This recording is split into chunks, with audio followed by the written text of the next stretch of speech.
Assalamualaikum warahmatullahi wabarakatuh. Yang berbahagia Datuk Seri Dr. Mazlan Yusof, Ketua Setiausaha Kementerian Pendidikan Tinggi. Yang berbahagia Datuk Seri Ketua Pengarah CPT. Yang berbahagia Datuk Naib Chancellor IPT. Yang berusaha Pengarah Kolej Komuniti dan Politeknik. Profesor-profesor, hadirat sekalian, saya ingin mohon izin untuk menjemput rakan-rakan saya untuk sama-sama ke depan bagi membentangkan cadangan pelan tindakan yang sedang kami bangunkan. Saya jemput Profesor Dr.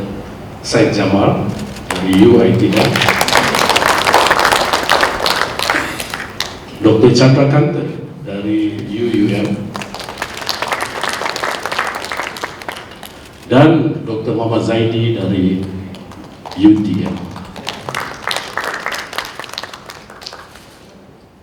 Untuk makluman semua, program ini diketuai oleh Bahagian Perancangan dan Penyelidikan Dasar KPT dan UKM Sesmed dilantik sebagai penyelaras bersama. Sebagai permulaan, saya ingin menerangkan tentang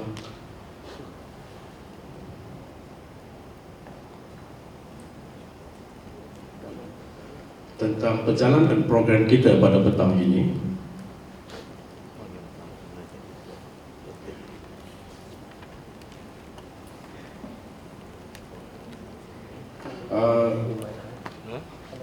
Secara umumnya, sidang hadirin sekalian, kita akan bahagikan kepada 6 segmen, di mana di peringkat permulaannya saya akan terangkan objektif perhimpunan kita pada petang ini, diikuti dengan menyingkap tentang latar belakang agenda keusahawanan di IPT, kemudian diikuti dengan penerangan tentang dapatan kami mengenai isu-isu dan cabaran yang akan melanda di masa depan yang akan mempengaruhi pendidikan keusahawanan kita.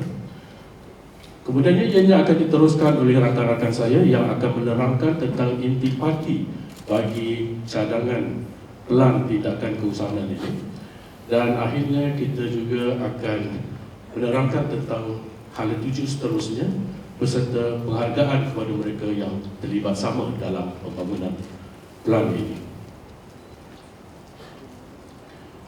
Sidang hadirin sekalian, tujuan kita berkumpul pada hari ini sebagaimana yang dijelaskan oleh Datuk Seri tadi adalah untuk sama-sama mendengar tentang hasil yang telah kami rangka berkaitan dengan pelan tindakan keusahawanan bagi IPT untuk tahun 2021 dan 2025. Pelan ini akan mengambil alih pelan yang sedia ada sekarang yang bakal tamat pada hujung tahun ini. Tetapi yang paling pentingnya adalah matlamat kedua kami, iaitu untuk mendapat maklum balas daripada tuan-tuan dan puan-puan sidang hadirin sekalian bagi membolehkan kami menambah baik lagi pelan ini, kerana keberkesanan pelan ini banyak bergantung kepada penerimaan tuan-tuan dan puan-puan sekalian serta pelaksanaannya di institusi masing-masing. Oleh itu, tuan-tuan dan puan-puan sidang hadirin sekalian, saya dan kami amat mengalu-alukan maklum balas input daripada tuan-tuan untuk membolehkan kami menambah baik lagi pelan ini. Sebagai latar belakang, ingin saya menyingkap bagaimana agenda keusahawanan di IPT telah dilaksanakan sehingga kini. Sebagaimana yang diterangkan oleh Datuk Seri tadi, usaha serius pihak kementerian dalam menjayakan agenda keusahawanan ini dapat dilihat apabila dasar pembangunan keusahawanan dilancarkan pada tahun 2010. Melalui dasar ini, kita dapat lihat sebanyak 6 teras strategi telah dikenal pasti bagi memacu agenda keusahawanan di setiap IPT dalam negara. Teras yang pertama adalah menubuhkan pusat keusahawanan di setiap IPT. Yang kedua, menyediakan pendidikan dan program keusahawanan yang terancang dan holistik. Yang ketiga, memantapkan program pembangunan dan pengukuhan keusahawanan. Yang keempat, mewujudkan mekanisme pengukuran yang berkesan.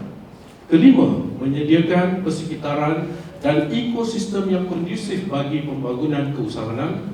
Serta yang keenam, mengukuhkan kompetensi tenaga pengajar keusahawanan. Jadi berpandukan dasar keusahawanan ini, maka pelan tindakan yang pertama telah diperkenalkan untuk merangkumi tahun 2013 sehingga 2015. Pada peringkat ini, kita akan lihat hasilnya apabila ia menyaksikan penubuhan pusat keusahawanan di setiap IPT. Dan apabila pelan pembangunan pendidikan Malaysia bagi pengajian tinggi 2015-2025 dilancarkan, sebanyak 10 lonjakan telah digariskan dalam menghasilkan bakat yang dipacu oleh nilai. Dan kita dapat lihat bagaimana keusahawanan telah diletakkan sebagai lonjakan yang pertama, di mana sasarannya adalah untuk menghasilkan graduan yang holistik, berciri keusahawanan dan seimbang. Ini menunjukkan betapa pentingnya keusahawanan itu dalam sistem pendidikan kita. Dan untuk merealisasikan aspirasi itu, plan tindakan keusahawanan yang kedua merangkumi tahun 2016-2020 yang sedang kita guna pakai sekarang ini telah dilancarkan. Melalui pelan itu, sidang hadirin sekalian, kita dapat lihat bagaimana dua strategi cuba dilaksanakan dan ianya dinilai melalui 4 KPI. Yang pertama, kita melihat yang usaha untuk memberi pendedahan kepada semua pelajar-pelajar kita, pendedahan dalam bidang keusahawanan. Yang kedua, kita ingin memastikan lebih ramai mahasiswa kita melibatkan diri dalam bidang keusahawanan apabila tamat pengajian. Ketiga, kita ingin menggalakkan lebih ramai pelajar-pelajar kita menceburi bidang keusahawanan semasa masih dalam kampus. Keempat, kita ingin memberi pendedahan kita ingin meningkatkan kompetensi kepada tenaga pengajar kita agar mereka mampu membimbing pelajar-pelajar kita. Melalui 4 KPI itu, tuan-tuan dan puan, dapat kita lihat pencapaian sepanjang tempoh pelan ini dilaksanakan. Melalui statistik yang dipancarkan, kita dapati tahun demi tahun kita berjaya melepasi sasaran yang telah ditetapkan. Semua ini adalah hasil daripada aktiviti yang dirancang secara tersusun oleh pihak pusat keusahawanan di IPT masing-masing. Jika kita lihat sepanjang 2016-2020, tumpuan lebih kepada pembangunan kurikulum. Tumpuan juga lebih kepada pengukuhan sistem sokongan. Jadi, kalau kita perhatikan pada era PTK yang pertama dan PTK yang sedia ada sekarang, fokusnya lebih kepada 3E, iaitu Culture, Power dan Equip. Jadi kalau kita perhatikan apa yang kita laksanakan sekarang lebih tertumpu kepada apa yang kita panggil necessity based entrepreneurship. Memandangkan pelan ini akan sampai ke penghujungnya pada akhir tahun ini nanti, maka satu pelan baru perlu diubah, perlu dirancang untuk kita bawa agenda ini untuk 5 tahun ke depan.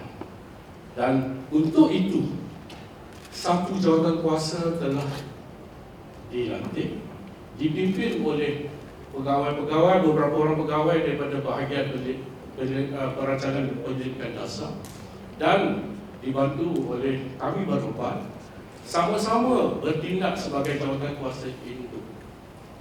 Mulai saat apabila kami menerima surat lantikan itu, pelbagai sesi perbincangan telah dijalankan, semuanya secara maya, kerana pada masa itu kita masih lagi takluk dalam PKP.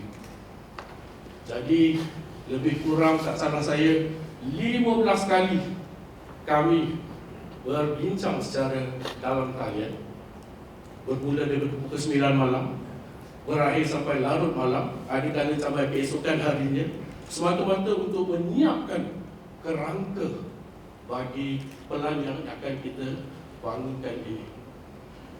Termasuk juga beberapa sesi konsultasi dengan Datuk TKSU yang banyak membantu kami untuk memastikan kami berada dalam landasan yang betul.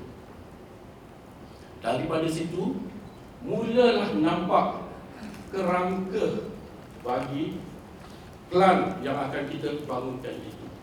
Ini diikuti juga dengan lantikan lebih kurang 30 orang ahli jawatan kuasa yang bertindak sebagai jawatan kuasa kerja, terdiri daripada pengarah-pengarah pusat usahawanan di seluruh IPT di Malaysia, termasuk juga beberapa orang pensyarah yang mempunyai kepakaran dalam bidang keusahawanan, beserta pensyarah-pensyarah kita yang memang terlibat secara langsung dalam menjalankan keusahawanan ini. Melalui sesi ini, kita berjaya mendapat beberapa hasil yang mana ianya membantu kita dalam membina kerangka itu tadi. Selain daripada itu, kita juga telah mengadakan beberapa sesi dialog awam dengan pemegang taruh. Antaranya termasuklah usahawan pelajar yang sekarang ini sedang menjalankan aktiviti perniagaan dalam kampus.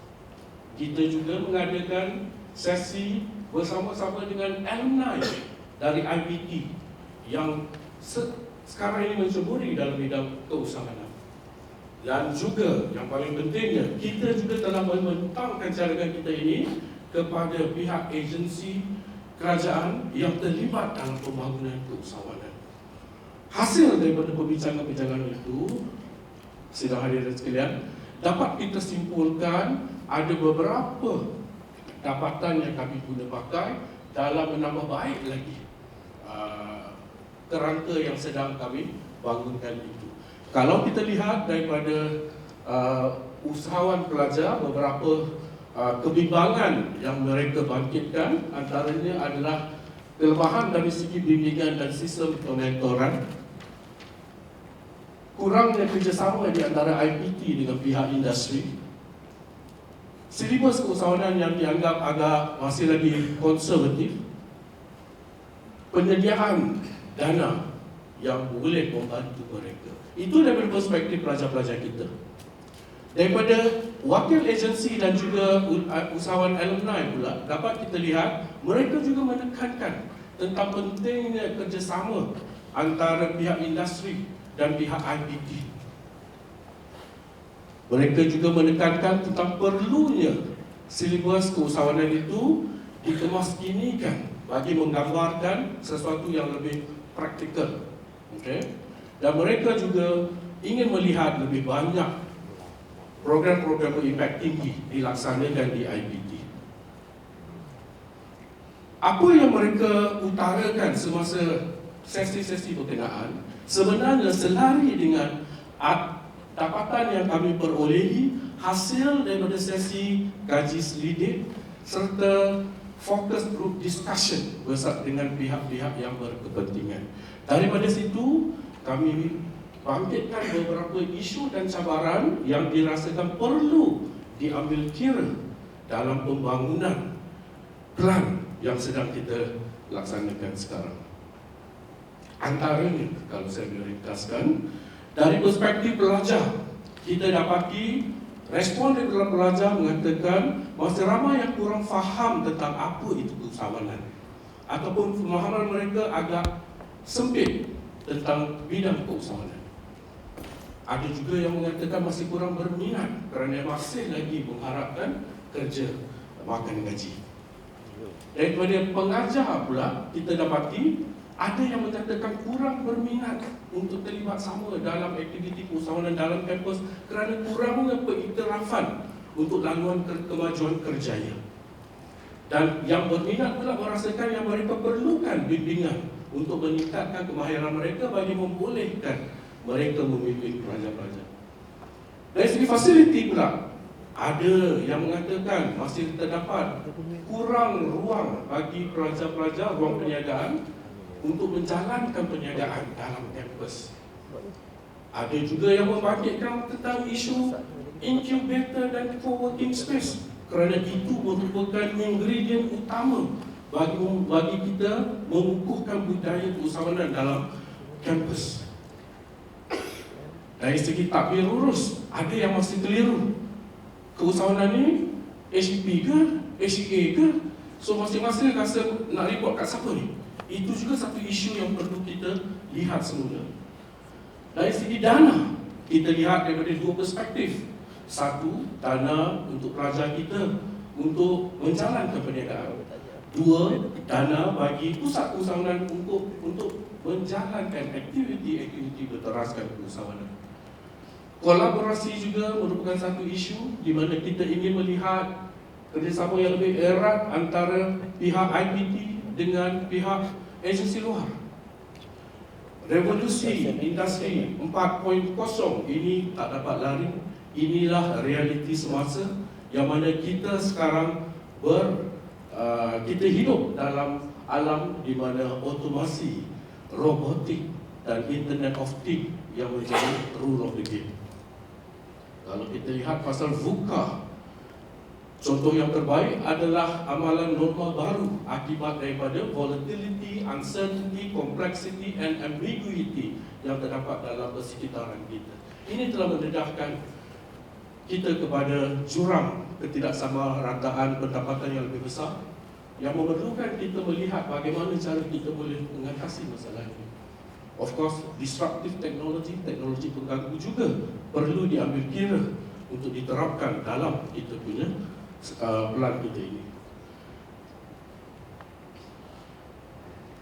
Jadi berdasarkan apa yang kita kira ini, tuan-tuan dan puan, kami merasakan perlu kita lihat semula bidang tumpuan yang akan kita fokuskan dalam membangunkan pelan tindakan untuk 21-25 ini. Dirasakan ada 3 bidang utama yang perlu kita fokuskan. Pertama, menambah baik ekosistem sokongan pembangunan keusahawanan sekarang. Yang kedua, memperkasakan jaringan keusahawanan. Dan yang ketiga, memanfaatkan inovasi dan teknologi dalam keusahawanan. Aspirasi kita untuk pelan tindakan ini adalah untuk mengubah minda mahasiswa kita terhadap keusahawanan. Kita tak nak lagi mereka beranggapan keusahawanan ini hanya satu aktiviti untuk menambahkan pendapatan sampingan.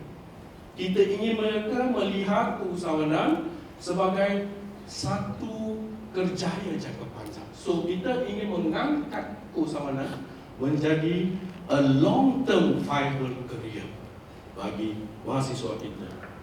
Dan yang kedua, kita ingin menekankan kepada apa yang kita panggil opportunity based entrepreneurship, di mana mereka bukan lagi berniaga apa yang ada di sekelilingnya. Sebaliknya mereka perlu tahu bagaimana untuk mengeksploitasi peluang-peluang yang ada. Ya, itulah penekanan yang akan kita buat dalam pelan tindakan yang akan datang. Secara umumnya, tuan-tuan dan puan, kita mula masuk kepada intipati yang ingin kami bentangkan pada tuan-tuan pada petang ini. Secara umumnya, pelan yang akan kita bangunkan ini bertunjangkan lonjakan satu dalam pelan pembangunan pendidikan Malaysia bagi pengajian tinggi 2021, 2015, 2025. Daripada lonjakan satu itu, maka hasrat pelan kita ini adalah untuk melahirkan pelajar berminat usahawan yang berdaya saing dan mampan. Proses yang kita lalui melalui perbincangan-perbincangan kita telah mengenal pasti 3 teras utama yang akan menjadi panduan untuk kita menggerakkan aktiviti keusahawanan. Ianya akan diterjemahkan melalui 7 strategi yang akan diterangkan oleh rakan-rakan saya sebentar lagi. Dan melalui 7 strategi tadi, terdapat 28 inisiatif yang akan kita laksanakan, yang pada akhirnya akan merujuk kepada 7 sasaran utama menjadi pengukuran kejayaan pelan ini. Untuk itu, saya ingin terangkan 3 teras utama sebagaimana yang saya sebutkan tadi. Teras yang pertama adalah ekonomi bersinergi atau synergistic ecosystem. Objektif kita adalah untuk memantapkan ekosistem keusahawanan bersinergi yang holistik dan berpadu. Kedua, kita akan menekankan pada kolaborasi berimbang tinggi, di mana objektif kita adalah untuk memperkasakan jaringan keusahawanan yang berefektif. Ketiga, kita ingin memanfaatkan inovasi dan teknologi dalam keusahawanan dengan menekankan kepada keusahawanan yang berteraskan inovasi dan teknologi. So, untuk itu, sidang hadirin sekalian, saya ingin menjemput rakan saya, Profesor Syed Jamal, untuk menerangkan perincian bagi teras pertama. Terima kasih Profesor Madya Dr. Nur Azmuddin Yaakob selaku pengaras Pelan Tindakan Keusahawanan 2125, Pembahagia Dr. Seri Dr. Mazlan Yusof, Ketua Usaha Pertempuran Tinggi, Pembusa Dr. Muhammad Zabri bin Yusof, Ketua Usaha Dasar KPI, dan Akhir Prof. Datuk Seri Dr. Muhammad Mustafa Ishaq, Ketua Pengarah Tinggi, yang Bahagia Tan Sri Muhammad Naim Yaakob, Ketua Pengarah Jabatan Pendidikan Politeknik dan College Unity, bagi Datuk Syarudin Abu Sohor, Ketua Bahagian, Naib Chancellor, Pengarah-pengarah Teknik dan College Unity, pegawai-pegawai Kementerian, Jawatan Penganjur, Sekalian. Assalamualaikum warahmatullahi wabarakatuh. Saya diamanahkan, saya sedang bernasib Dr. Muhammad UiTM diamanahkan untuk bincangkan teras satu itu ekosistem bersinergi. Kalau kita refer pada buku ini, Pelan Pembangunan Pendidikan Malaysia 2015-2025, ekosistem merujuk kepada akademia, industri, kerjaan dan politik. Kalau kita merujuk pada bahan yang baru dibina oleh JPT itu EIE, Entrepreneurship Integrated Education, yang dibangun oleh JPT dan dipimpin oleh UMK. Ekosistem merujuk kepada university engagement, staff engagement, student engagement, dan industry and policy engagement. Apa yang penting adalah bagaimana kita mengembelengkan semua ekosistem ini untuk menghasilkan satu output dan outcome yang berimpak tinggi. Untuk strategi pertama, kita lihat saya terdapat itu mengukuh sistem sokongan pembelajaran, pengajaran dan pendidikan keusahawanan.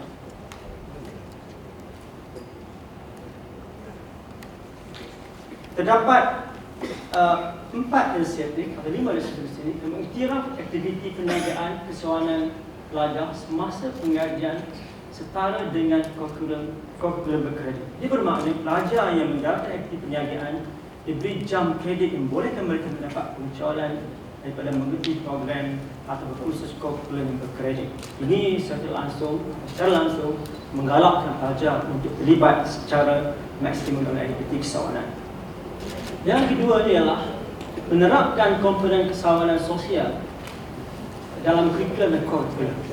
Ini untuk meningkatkan rasa simpati dan empati pelajar terhadap permasalahan yang berlaku di kalangan masyarakat, terutama dalam era post-pandemik ini, COVID-19, di mana bagaimana mereka boleh membantu.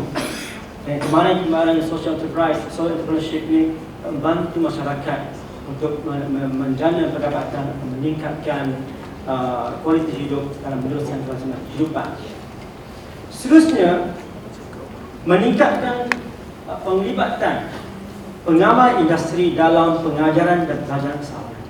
Kita yakin bahawa kalau kita melibatkan ramai practitioners, real entrepreneur international, kita dapat meningkatkan mutu atau hasil pembelajaran yang akan diterima oleh para pelajar. Kerana selama ini ataupun hasil daripada kematian kita, tetapi bahawa kebanyakan yang terlibat dalam aktiviti pelajaran usahawan ini adalah daripada para pesyarak yang mungkin tidak ramai terlibat langsung atau pengalaman selaku dalam bidang perniagaan.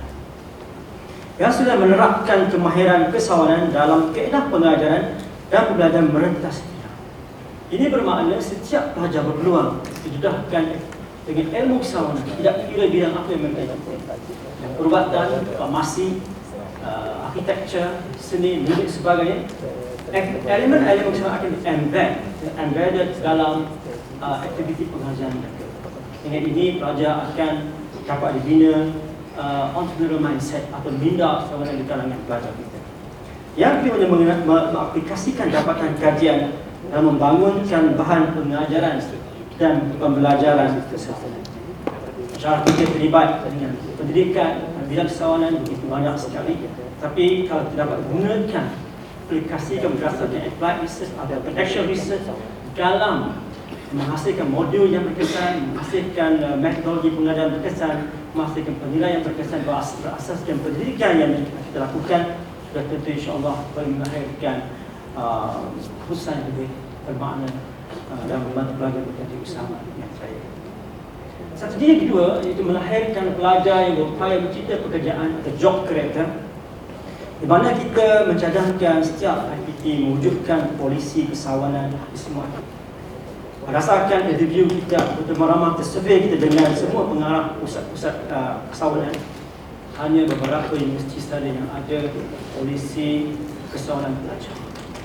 Dalam polisi ini termaktub ataupun merupakan punca kuasa membolehkan pihak terlibat melaksanakan aktiviti kesawanan di kalangan pelajar. Contohnya ruang niaga, contohnya tabung kesawanan pelajar. Saya bagi contoh sebuah mesti membutuhkan 50% ruang niaga mesti diberi pelajar. Dengan dasar ini boleh membantu pelajar terlibat secara aktif ataupun memberi peluang mereka menjalankan perniagaan dalam kawasan sekitar. Inisiatif seterusnya membangunkan inkubator kesawanan pelajar. Inkubator merupakan satu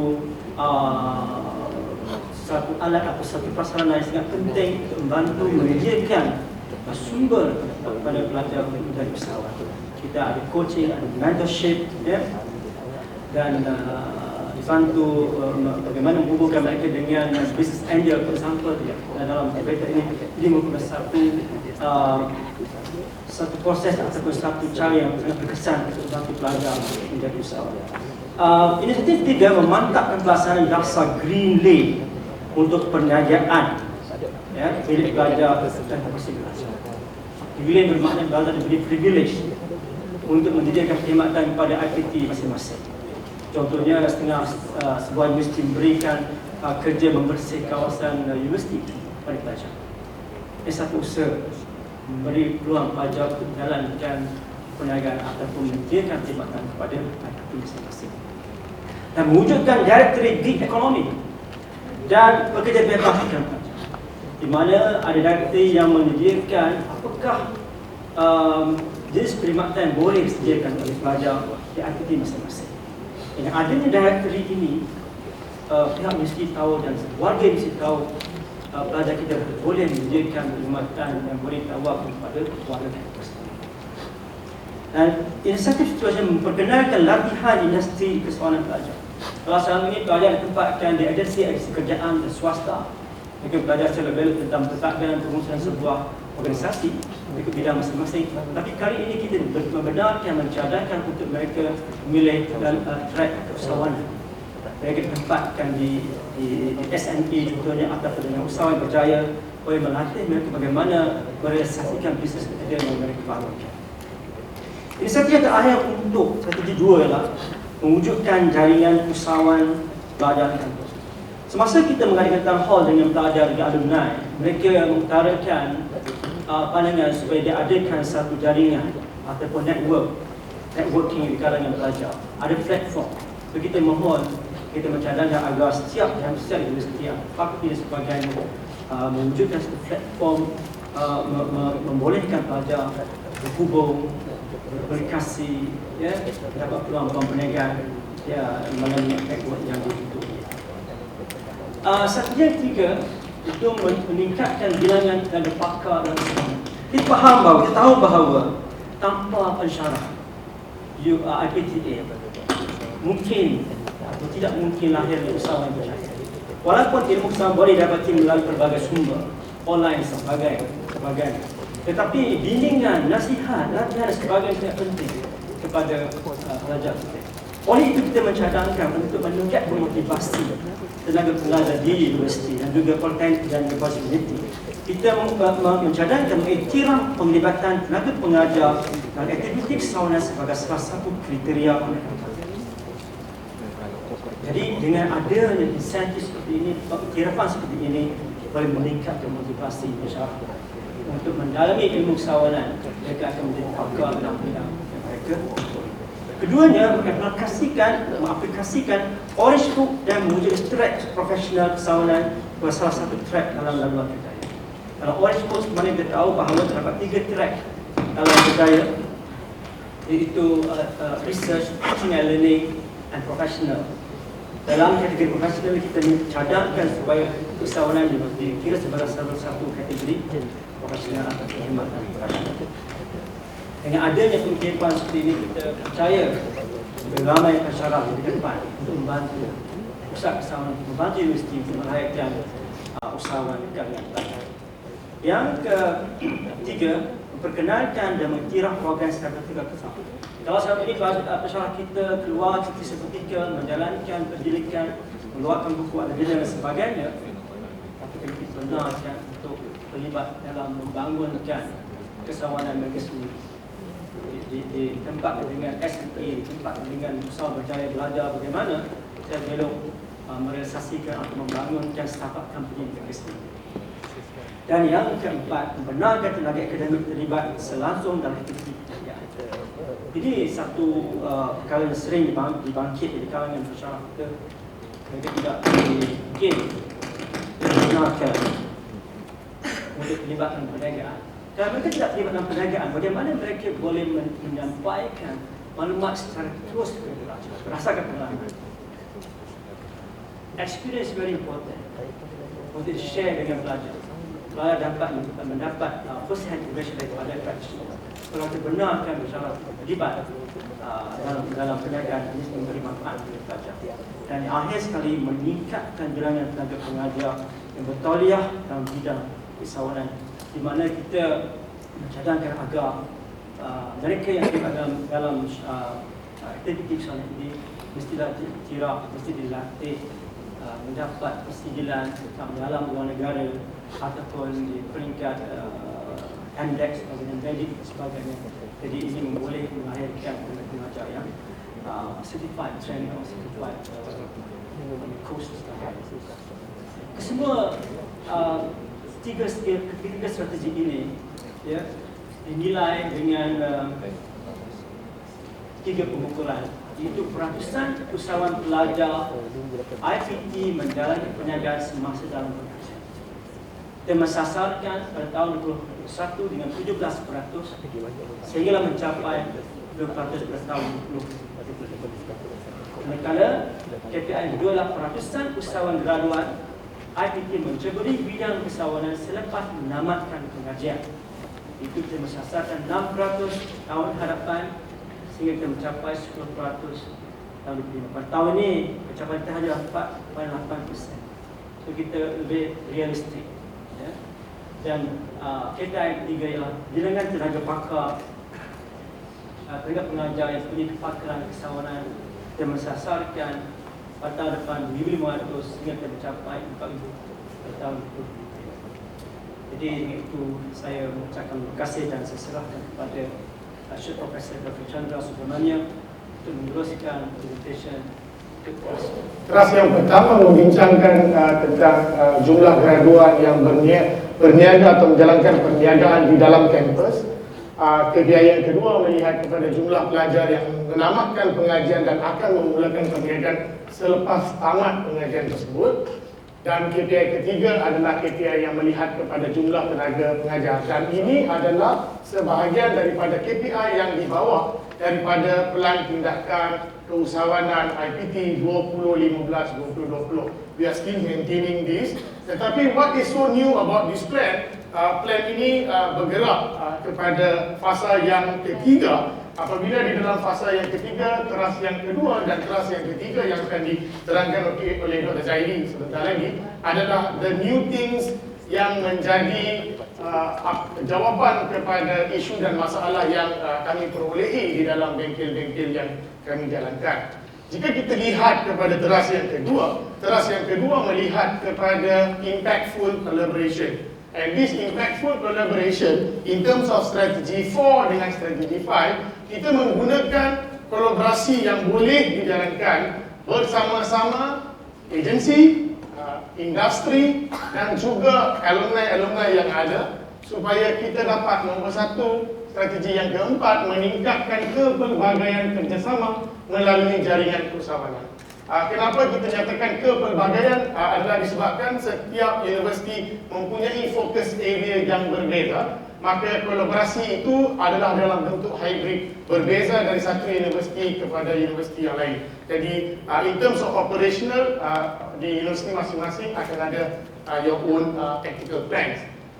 Untuk merealisasikan strategi yang keempat itu, 3 inisiatif telah dicadangkan semasa kita berbincang dengan jawatan kuasa kecil. Yang pertama adalah menubuhkan jawatan kuasa penasihat perusahawanan yang dianggotai oleh agensi dan industri.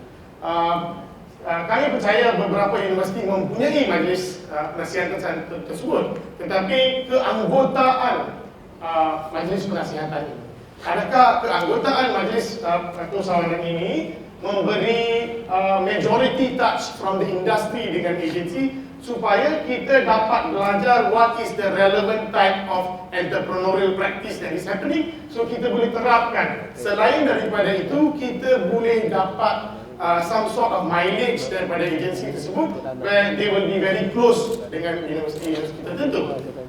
Yang kedua adalah memperluaskan jaringan rakan industri atau agensi yang menyokong pembangunan perusahaan. Jadi apabila kita memperluaskan di sini kita akan cuba reach out. Sekarang memang kita ada di setiap pusat perusahaan kita buat aktiviti dengan agensi, tetapi sekarang kita akan reach out with agencies like Magic, MDEC, with agencies MTDC untuk memperbanyakkan. Sebab kadang-kadang beberapa universiti kita follow some other university punya role model, and these initiatives tidak dinyatakan dalam plan tindakan yang sebelum ini. Jadi di dalam plan tindakan yang dicadangkan ini, plan tindakan ini akan memastikan pusat-pusat perusahaan wajib melakukan inisiatif ini untuk mencapai KPI yang saya akan tunjukkan sebentar lagi.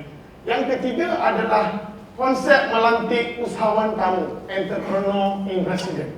Lebih kurang konsep dia lebih macam CEO and faculty.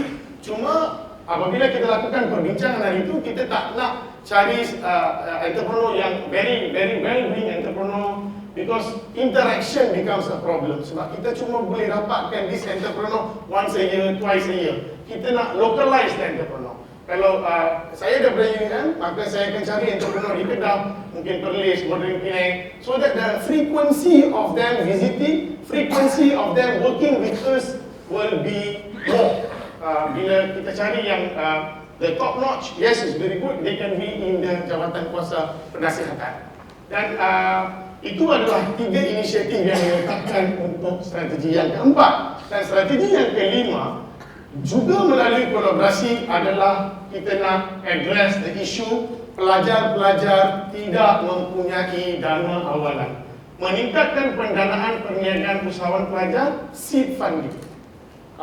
Dana yang kita dapat daripada kementerian adalah dana OS 42 yang tidak boleh digunakan sebagai seed funding untuk pelajar. So banyak pelajar yang hendak memulakan perniagaan, but they do not have the capital to start their business. So some universities, about 5 universities yang dikenal pasti, mempunyai sistem mikrokredit dalaman di universiti. Tetapi universiti-universiti lain mencuba pelbagai approach untuk dapatkan dana daripada pihak luar. So di sini, di bawah inisiatif untuk strategi 5, kita ada 3 inisiatif. Nombor 1 adalah mewujudkan dana pembiayaan perniagaan pelajar melalui jaringan agensi atau industri. So adalah akan menjadi tanggungjawab pengarah-pengarah pusat usahawanan to go down look for funding that can help seed funding to the student. Mungkin kita boleh dapat seed funding dalam non-monetary from SSN. So we have to now engage. Mungkin kita pergi jumpa MEFCAP, Cradle Fund, MTDC for initial funding untuk pelajar itu. The first round of money raising. Yang kedua adalah membangunkan platform dalam talian bagi pelabur menyumbang dana pembiayaan perniagaan pelajar. So, salah satu kelemahan yang kita lihat adalah di dalam kampus kita ada banyak bisnes pelajar.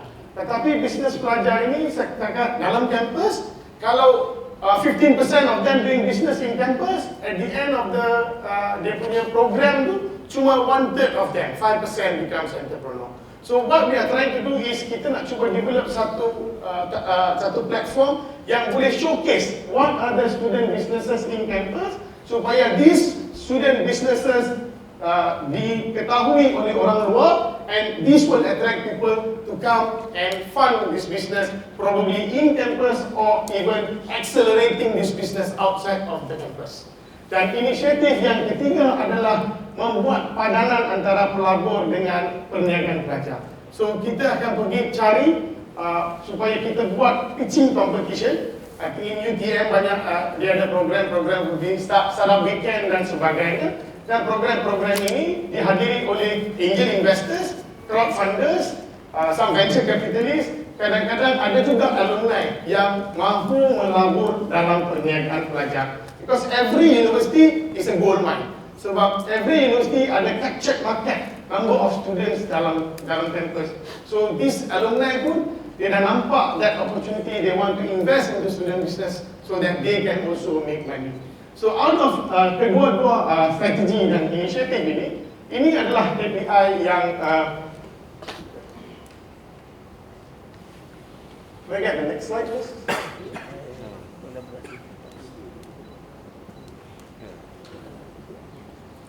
Next slide.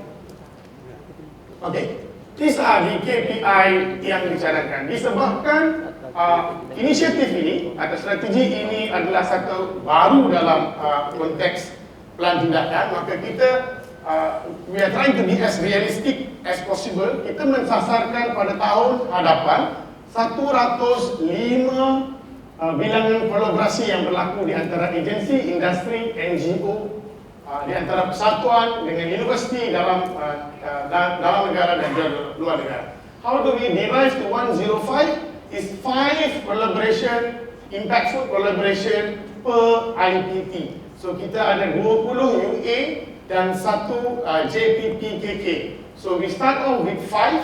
It's not signing MOU sahaja, tetapi just getting the project uplifted.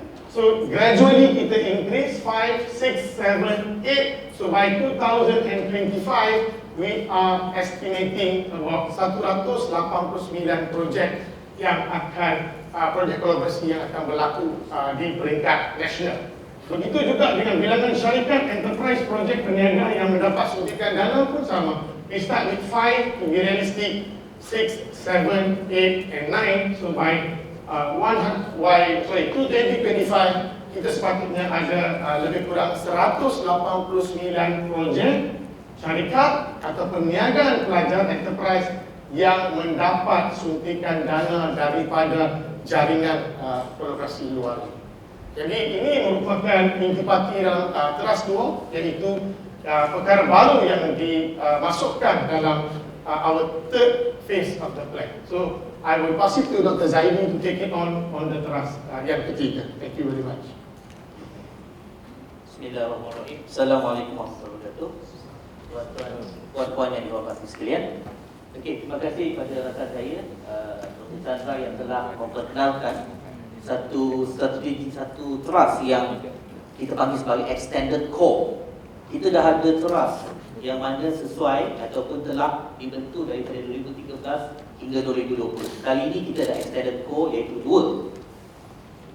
Trust 2 dan trust 3. Untuk peringkat saya diberi mandat untuk memperkenalkan trust ketiga yang kita kenali sebagai inovasi dan teknologi dalam keusahawanan. Nampak macam dalam Sebab dah negara Malaysia ni sebenarnya banyak terlibat dalam inovasi dan usahawanan, tetapi tidak secara formal. Kita tidak ada peran lagi setakat ini. Saya tahu banyak inisiatif yang dilaksanakan di universiti, di politeknik, college community yang saya terlibat sama menjadi judge, chief judge national level, yang telah banyak. Tetapi tidak semua universiti ataupun IPT yang melaksanakannya. Okay? So untuk kita bergerak daripada income trap, middle income trap, kita perlu memanfaatkan inovasi dan teknologi. Kita perlu. Terbukti bila kita lihat apa yang berlaku selepas atau semasa pandemik COVID. Kita dah lihat secara jelas apa yang berlaku. Tidak ada teknologi, tidak ada inovasi, kita tidak mampu untuk survive, tidak mampu untuk hidup. Itu terbukti. Saya rasa tidak ada kita di sini yang tidak setuju dengan perkara tersebut. Okey, oleh demikian, dalam teras ketiga kita perkenalkan dua strategi. Strategi yang keenam, membentuk pelajar yang memanfaatkan inovasi dan teknologi dalam usahawanan. Perkataan memanfaat ini sebenarnya satu perkataan yang mengambil kira perbezaan di antara pelbagai niche ataupun bidang tujuan universiti. Kita tidak boleh meletakkan membentuk pelajar yang menggunakan menggunakan teknologi atau menghasilkan teknologi. Itu tidak adil. Dari semua input yang kami dapat seperti yang telah diterangkan oleh Dr. Azudin tadi, termasuklah juga input daripada spin-off company owner yang kami jemput di kalangan sejarah. Mereka memperkenalkan kepada kita sebenarnya kita boleh menggunakan atau mengaplikasikan membentuk inovasi, tetapi lebih menggunakan teknologi. So bila kita lihat inisiatif pertama, melaksanakan program atau aktiviti usahawanan yang berfokus dalam memanfaatkan inovasi sosial, digital teknologi dan ICT dalam ICT. So inilah program-program seperti yang dinyatakan oleh rakan saya tadi. Banyak universiti, saya ambil contoh di UTM, kami telah melaksanakan program Startup Weekend sejak 2013. 2013 adalah yang mana pusat usahawanan kami baru mula. Kami di antara yang paling muda pusat usahawanan yang ke-17 ada di Malaysia ni, banding dengan pusat-pusat usahawanan yang lain per 21 IPTA termasuk DPT dan juga college community. Dan ketika itu sebenarnya bila kita perkenalkan Startup Weekend yang menggunakan approach atau pendekatan inovasi mengikut tema-tema tertentu. Sejak 2013 hingga sekarang kami telah melaksanakan lebih kurang 8 Startup Weekend. Dan bukan sahaja UTM, banyak universiti lain yang melaksanakan program berbentuk inovasi. So itulah sebenarnya kami ingin menekankan dan meletakkan di sini sebagai satu inisiatif untuk semua ICT melaksanakan program ini. Yang kedua, menggalakkan pengkomersialan produk-produk hasil pelajar. Kita tahu pelajar kita ni memang very advance. So macam adik lah kepada saya, yang mana saya lihat, kalau kita lihat inisiatif Ministry of Higher Education NEA Award, Entrepreneur Award, kita lihat ramai pelajar yang mempunyai produk-produk yang canggih. Tapi di sini kita ingin lihat secara rasmi ataupun secara formal, kita ingin capture penggalakan pengkomersialan produk-produk hasil projek pelajar, dan memang pelbagai. Saya akan bagi contoh nanti bila kita pergi ke strategi yang ketujuh. Seterusnya, meningkatkan bilangan program cabaran. Kebanyakan program latihan seperti Datuk Seri KSU nyatakan tadi, kita tidak ingin business as usual untuk latihan. Kita ingin something different. So latihan-latihan yang kami cadangkan adalah cabaran inovasi. Hackathon. Untuk pengetahuan semua, tuan-tuan dan puan-puan semua, kami sebenarnya dalam jawatan kuasa ini juga melaksanakan hackathon secara tidak sengaja. Bila kita laksanakan slide, all this updating and so on dengan cepat, sebelum ini kena siapkan design dan sebagainya. Kami cabar diri kami pagi tadi 7.50 nak sarapan, ada sedikit nak baiki, kami cabar. Boleh? Bagi Dr. Chandra, you pernah join hackathon 56 jam? Tak pernah. Awak join hackathon 56 jam, pelajar tidak tidur. buat design dan sebagainya. Dan untuk pengetahuan semua, ini bukannya teknologi saja. Student daripada pendidikan. Saya seorang daripada computing, belajar teknologi dan saya dapati inovasi dan teknologi berbeza. Tidak semestinya inovasi memerlukan teknologi. 30% saya belajar inovasi dari orang engineering, 70% dari manajemen. So ramai kawan-kawan dari manajemen risau, macam mana saya nak invent inovasi? Sebenarnya inovasi ini idea ramai datang daripada non-technical. Percayalah. Okay? So dalam face LinkedIn saya tulis jelas, okay, a technical startup will not be successful if only technical people are in there. I mentioned that one. Even saya technical. Right? Saya setuju dengan itu. Yang kedua, strategi ketujuh adalah menggalakkan pembentukan startup, syarikat pemula, kita panggil startup, berkaitan teknologi, inovasi dan digital. Okay? So ini sebenarnya kita tahu ramai student, even kita di kalangan universiti melihat, bertanya, apa itu startup? Apa beza dengan spin-off dan sebagainya. So kita perlu menjelaskan dengan pelajar apa dia startup, dan di sini kita ingin laksanakan program ke arah pembentukan startup. Kita tidak ingin pelajar hanya register Suruhanjaya Syarikat Malaysia. Kita tahu ada satu pelajar, satu perniagaan. Untuk 10 tahun, government dah kerajaan dah bagi untuk 10 tahun. So sebenarnya dalam lebih kurang 70 satu pelajar diberikan funding sebanyak 10 juta atau 10 tahun. Dan kita tidak ingin hanya melihat registration, pendaftaran SSN ini menjadi ukuran. Sebab sekiranya pelajar register, tak susah. Online, e-business.com.my kita boleh register dalam masa 10 minit. Dan itulah sebenarnya startup. Kita tidak ingin sedemikian. Itulah sebenarnya ada perkataan pembentukan syarikat pemula. Dia perlu ada awareness. Dia perlu tahu why, the reason behind. Okay, ini adalah penting. Okay, yang kedua, memantapkan jaringan bersama ikon usahawan selebriti. Okay, orang usahawan ni kan suka letak preneur belakang. Saya pun tak tahulah, mungkin jual basikal pun jual basikal preneur. Okay, along pun along preneur. Saya pun tak tahu. Tapi preneur ni memang banyak digunakan. Contohnya di sini adalah selebriti, celebpreneur. Okay, dan juga semua ikon dan usahawan selebriti ini sebenarnya kita kaitkan dengan yang berkaitan dengan inovasi dan teknologi. Di sini kita tidak menumpukan kepada usahawan yang ataupun ikon yang datang kepada kami, okay, yang bukan inovasi teknologi. Kita perlu bawa innovation and tech people here. Yang ketiga, membentuk ikon graduan usahawan tertumpu kepada inovasi dan teknologi. Untuk pengetahuan tuan-tuan dan puan-puan semua, sejak kita mulakan LPA, okay, beberapa tahun lepas, kita dapat sebenarnya mendapat bakat yang memang tersembunyi. Sebenarnya kita pengalaman keseorangan sebenarnya banyak terlibat dengan pelajar. Kita memang directly engage dengan pelajar.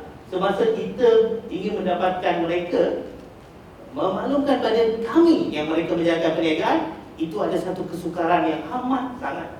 Okey, 3 tahun lepas kami ingin menghantar 2 pelajar untuk ke China untuk program Go E-commerce, program commerce, Alibaba Commerce. Kami siap keluarkan poster. Datanglah, registerkan, introduce company anda, dan kami akan nilai supaya anda sekiranya ada layak kami hantar ke China. Itu saya rasa satu umpan, bukan umpan, sebenarnya satu cara untuk mengikat yang baik. Tetapi tidak semua pelajar datang. Okay? So sebenarnya bila kita adakan ikon graduan usahawan, apa yang berlaku, student tersebut akan nampak rakan-rakan mereka, peer mereka ataupun senior mereka yang menjadi usahawan yang masyhur. Kita boleh masyhurkan, kita nampak wow. Contohnya 2016 NUA kita ada Cik No, ketika tu Cik lah student atau mungkin ada jadi puan, okay, yang Norai daripada Universiti Malaya yang memperkenalkan Nora Wax. Iklan dia terpampang di mana-mana. Wax tersebut dibuat di rumah macam maker di lab, dia buat dekat kampus. Kawan-kawan cakap saya ingin macam mana nak buang bulu-bulu yang tak diperlukan ni. So dia develop dengan kos yang amat murah sebab dia seorang chemical engineer. Seterusnya sales dia amat tinggi, ratusan ribu untuk setahun. Dan ejen beliau hanya ejen yang berada di UPM mendapat sales RM12,000 sebulan. Okey, ejen tu tak tahulah orang dapat berapa. Okey, yang kedua kita ada Arif Tukiman dari UTM sendiri, mentee saya. Yang banyak sebenarnya yang baru ni mendapat 30 below 34. Okay, beliau adalah CEO kepada runcloud.io. Okay, adik kepada Norizam Tukiman yang sponsor tim Kelantan. Boleh saya faham? Okay, saya pun kerja juga So, apa yang berlaku sebenarnya, beliau menjadi satu ikon yang menarik minat kawan-kawan studi yang lain. So ini sebenarnya penting. Bayangkan kalau kita ada ikon yang kita masyhurkan, bukan saja kita pilih, tapi sebenarnya kita bentuk. Kita ada 21 IPP A. Kalau everyone ada satu bulan dari dua story, kita boleh berikan kepada kita punya taxpayer. Wow. Okay. Alright, so kita pergi pada pengukuran. So ada dua pengukuran di sini untuk untuk kelas 3, iaitu bilangan pelajar terlibat dalam program yang dilaksanakan oleh IPP. Okey, iaitu 4,200 pelajar. Ini untuk keseluruhan IPP. Sebenarnya bila diturunkan kita turunkan secara purata kepada IPT, sebenarnya ada 200 pelajar. Okey, manakala itu 2021 dan 2022, 2023, 2024 250 pelajar dan seterusnya akan meningkat ke 2025 seramai 300 pelajar satu IPT. Seterusnya bilangan syarikat pemula yang berteraskan inovasi dan teknologi. Sebelum ni kita memang mengukur, kalau lihat pada rakan saya proses, mungkin ada soalan kan, tadi dalam teras satu ada juga mengukur syarikat, tapi itu bukan syarikat berbentuk inovasi teknologi. Okay? Of course kita subset kepada teras yang adalah ukuran yang ada di teras satu. Seterusnya di sini bilangannya 420, 2 tahun pertama, seterusnya tahun ketiga keempat 525 dan tahun terakhir adalah 630. Okey, kalau kita translatekan, kita kurangkan daripada 20 orang, 25 orang dan 35 orang. 30 orang. Okey, so itulah daripada teras ketiga yang menekankan kepada memperkasakan inovasi dan teknologi dalam keusahawan UiTM. Seterusnya saya dijemput rakan saya, K.M. Tajudin, untuk seterusnya memperkenalkan pemetaan. Silakan. Terima kasih Dr. Zaidi. Saya harap melalui penerangan oleh rakan-rakan saya tadi, maka dapatlah gambaran yang lebih jelas tentang intipati bagi 3 teras yang akan kami bawa untuk pelan tindakan yang seterusnya. Apabila kita secara berpasukan duduk dan cuba melakukan padanan antara apa yang dirisaukan oleh pelajar-pelajar dan semua pemegang taruh kita, dan kita cuba padankan dengan strategi yang telah kita bangunkan, kita dapat rasakan pelan yang kita bangunkan ini akan mengambil kira semua pertimbangan yang menjadi kerisauan di kalangan pelajar-pelajar, pengajar dan semua pemegang taruh yang saya terangkan di peringkat awal tadi. Jadi kami rasa yakin yang pelan ini mampu untuk memartabatkan keusahawanan sebagaimana yang kami impikan untuk pelan yang seterusnya ini. Dan untuk makluman juga, kami juga mencadangkan bagi memastikan keberkesanan pelan ini di peringkat KPT, mengambil kira beberapa cadangan penambahbaikan bagi membolehkan pelan ini direalisasikan. Pertamanya dari segi tabir urus, kami berpendapat adalah perlu diwujudkan satu jawatan kuasa yang terdiri daripada Datuk Seri KSU sendiri, yang keanggotaannya terdiri selain daripada pegawai tertinggi pihak KPT, melibatkan juga usahawan-usahawan dan juga usahawan pelajar bagi memastikan apa yang dilaksanakan itu relevan dan bersesuaian dengan kehendak semasa. Dari segi pelaporan dan pengumpulan data, juga kami cadangkan agar dibangunkan satu sistem yang dapat mengumpulkan data-data bagi membolehkan setiap tindakan ke depan dibuat berdasarkan maklumat yang ada di dalam database kita. Dari segi dana juga, kami ingin menyarankan agar pihak kementerian memperuntukkan sejumlah dana secara tahunan kepada IPT bagi membolehkan setiap program yang dirancang tadi dilaksanakan. Itu antara beberapa cadangan yang kita rasa boleh membantu untuk memastikan plan kita itu dapat berjalan dengan baik. Tuan-tuan dan puan, sidang hadirin sekalian, perjalanan kami masih jauh, ianya tidak akan terhenti sehinggalah kami berjaya menghasilkan plan yang akan memimpin pusat usahawanan di setiap IPT untuk tahun 2021-2025. Kami masih lagi dalam perjalanan. Input daripada tuan-tuan dan puan itu ibarat minyak dalam tangki kereta kami, kerana kami ingin sampai ke destinasi kami. Untuk itu tuan-tuan, daripada maklumat yang kita kumpulkan pada hari ini, kami akan mengadakan satu bengkel dan akan memulakan penulisan draft akhir kami untuk kami bentangkan pada Datuk Seri KSU untuk mendapat pandangan mengenai apa yang sedang kami lakukan itu. Hasilnya nanti kami mengharapkan agar kami dapat menyediakan draft akhir yang boleh dibentangkan kepada YB Menteri untuk mendapat kelulusan bagi kita lancarkan di bulan Disember nanti. So, kalau kita perhatikan, kami masih lagi di pertengahan jalan. Kami memerlukan input daripada tuan-tuan dan puan sidang hadirin sekalian.